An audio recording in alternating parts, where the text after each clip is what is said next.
নমস্কার বন্ধুরা, আমি ডক্টর সঞ্জয় চন্দ। আমার YouTube channel bonsai with natural আর্টে আপনাদেরকে স্বাগত জানাই। আজকের এপিসোডে আমি উপস্থাপন করতে চলেছি বনসাইয়ের রিপোর্টিংয়ের তৃতীয় পর্যায়। অর্থাৎ আমি প্রথমে দেখিয়েছিলাম বনসাই রিপোর্টিংয়ের 15 দিন আগে কী কী ব্যবস্থা অবলম্বন করতে হবে। তারপরে আরেকটি ভিডিওতে দেখিয়েছিলাম বনসাই রিপোর্টিংয়ের সময় কী কী ব্যবস্থা অবলম্বন করতে হবে। এবং এই এপিসোডে আমি উপস্থাপন করতে চলেছি বনসাই রিপোর্টিংয়ের 15 দিন পর অত্যাবশ্যকীয় যে কাজগুলো আমাদের করতে হবে। ফলে আপনারা ভিডিওটি মনোযোগ দিয়ে দেখুন। আমি প্রথমেই বলবো, বনসাই রিপোর্টিংয়ের অন্ততপক্ষে 15 দিন পর যে প্রথম কাজ করতে হবে সেটি 1 লিটার জলে এনপিকে 126100 5 গ্রাম জলে গুলে প্রতি গাছে 100 ml করে দিতে হবে। এই কাজটি এই কারণে করতে হবে যে গাছের শিকড়ের দ্রুত বৃদ্ধি এবং প্রচুর শিকড় যাতে নতুন করে উৎপন্ন হয়ে থাকে। তাই এক্ষেত্রে ফসফেটের পরিমাণটা কিন্তু আমরা ফসফরাসের পরিমাণটা বেশি রাখছি, ওই জন্য 1261 প্রয়োগ করছি। কেউ কেউ বলতে পারেন যে এটা কেমিক্যাল হচ্ছে, আমরা অর্গানিক কী করে করব। কেউ যদি অর্গানিক অবলম্বন করেন, অবশ্যই বোনফস এবং মোলায়েজ অর্থাৎ গুড় মোলাজ ভালো করে মিশিয়ে 15 দিন পচিয়ে নিয়ে সেই পচানো জল পাতলা লিকার চায়ের মতন করে আপনারা দিতে পারেন। এক্ষেত্রেও কিন্তু একই রকম কাজ হবে। দ্বিতীয় কাজ, এই সময় প্রয়োজনীয় ওয়্যারিংগুলো আমরা করে ফেলব। অর্থাৎ বনসাই রিপোর্টিংয়ের সঙ্গে সঙ্গে কিন্তু আমরা ওয়্যারিং করব না, আমি আগেও বলেছি। তাই ওয়্যারিংয়ের নির্ধারিত সময় হচ্ছে অন্ততপক্ষে রিপোর্টিং করবার 15 দিন পর। ফলে এই সময় কিছুটা শিকড় মাটির সঙ্গে লেগে আসবে, ফলে আমাদের ওয়্যারিং করলে গাছের যে ধকল হয় সেই ধকলটা সহজেই সহ্য করতে পারবে। তাই আপনারা কেউ বনসাই রিপোর্টিংয়ের সঙ্গে সঙ্গে ওয়্যারিং করবেন না। অন্ততপক্ষে 15 দিন পর গাছের প্রয়োজনীয় ওয়্যারিংগুলো সারবেন। এক্ষেত্রে গাছের ওপরে ধকলটা কমে যায় এবং বনসাইয়ের সুস্বাস্থ্য থেকে যায়, স্বাস্থ্যের কোনো ক্ষতি হয় না। এই বিষয়টিকে আপনাদের নজরে রাখতে হবে। পরবর্তী ক্ষেত্রে যে আমরা তৃতীয় যে ব্যবস্থা অবলম্বন করব সেটি অবশ্যই আমাদের ব্রাঞ্চ পুনিংয়ের দিকটা। আমরা বনসাইয়ের ওয়্যারিং করবার পর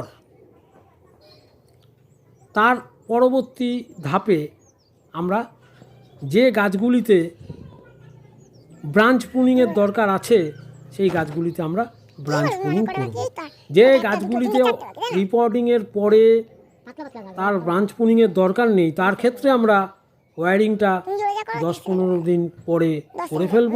কিন্তু যে সমস্ত গাছগুলি অবশ্যই আমাদের ব্রাঞ্চ পুনিংয়ের দরকার আছে সেই গাছগুলিকে আমরা রিপোর্টিংয়ের অন্ততপক্ষে 15 দিন পর ব্রাঞ্চ পুনিং করব।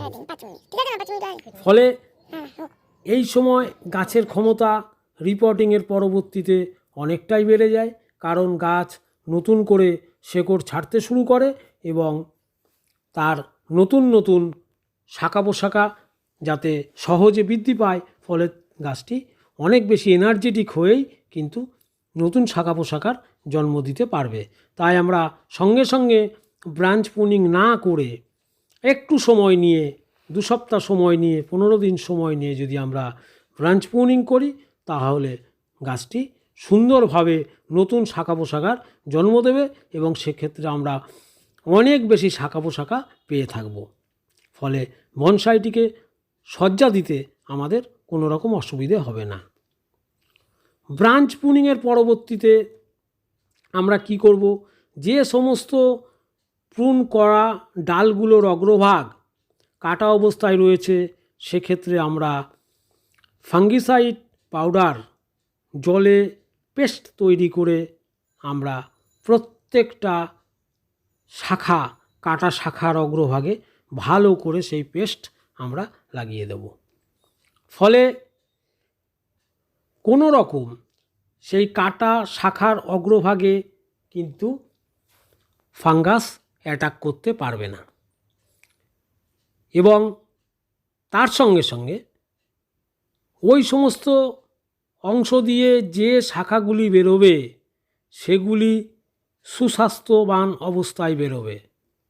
ফলে নতুন নতুন যে শাখাগুলি প্রশাখাগুলি আমরা পেয়ে থাকব, সেগুলিতে সুন্দর পাতা নিয়েই সেগুলি বেরোবে। ফলে আমাদের বনসাইয়ের যে নতুন সজ্জা আমরা দেব, তখন আমরা ইচ্ছামতো সজ্জা দিতে পারবো এবং আমাদের বনসাইটি অত্যন্ত সুন্দর দেখতে হবে।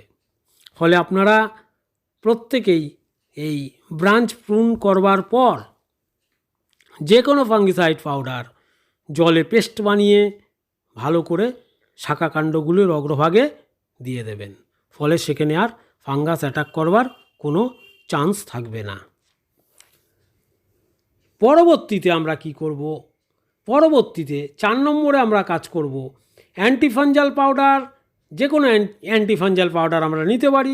1 লিটার জলে 2 গ্রাম ভালো করে গুলে নিয়ে স্প্রেয়ারের সাহায্যে বনসাইগুলোতে আমরা স্প্রে করে দেব। অ্যান্টিফাঞ্জাল পাউডার 1 লিটার জলে 2 গ্রাম মতন গুলে সেই মিশ্রিত জল স্প্রেয়ারের সাহায্যে আমরা যে বনসাইগুলিকে রিপোর্টিং করেছিলাম সেই গাছগুলিকে ভালো করে স্নান করিয়ে দেব। এক্ষেত্রে বলা বাঞ্ছনীয়, ব্রাঞ্চ প্রুনিংয়ের পরে আমরা গাছের শাখা পোশাখা যখন কেটে দেব, সেই যে বনসাই গাছ, সেই গাছটিকেই কিন্তু আমরা এইভাবে স্নান করিয়ে দেব। যে গাছের ওয়ারিং হয়েছে কিন্তু যে গাছের আমরা ব্রাঞ্চ প্রুন করিনি, তার ক্ষেত্রে অ্যান্টিফাঞ্জাল পাউডারগুলো না দিলেও চলবে। ফলে আমরা এই বিষয়টি এক্ষেত্রে বলছি যে সমস্ত বনসাইগুলির আমরা ব্রাঞ্চ প্রুন করেছি, সেই ব্রাঞ্চ প্রুন করবার পর তার অগ্রভাগে অ্যান্টিফাঞ্জাল পাউডার দিয়েছি পেস্ট লাগিয়ে, তারপরে আমরা কিন্তু এইভাবে স্প্রে করে দিচ্ছি গাছগুলিতে যাতে ফাঙ্গাস না লাগে। এই গাছটি দেখুন, বেশ কিছুদিন আগে আমি প্রুন করেছিলাম, তার পরবর্তীতে নতুন শাখা পোশাখা বেরিয়েছে। গাছটিকে আরও একবার আমি অ্যান্টিফাঞ্জাল পাউডার ভালো করে স্প্রে করে দিচ্ছি যাতে শাখাগুলো বা নতুন গজানো যে শাখা প্রশাখা সেগুলো যেন সুস্বাস্থ্যের অধিকারী হয়। এই বিষয়টি অবশ্যই আপনাদের খেয়াল রাখতে হবে। অ্যান্টিফাঞ্জাল পাউডার এমনিও বনসাই গাছগুলিতে মাঝে মধ্যে প্রয়োগ করলে তার পাতার কালার ভালো থাকে, পাতাতে কোনো পোকামাকড় আসতে পারে না, কোনো ফাঙ্গাস আসতে পারে না।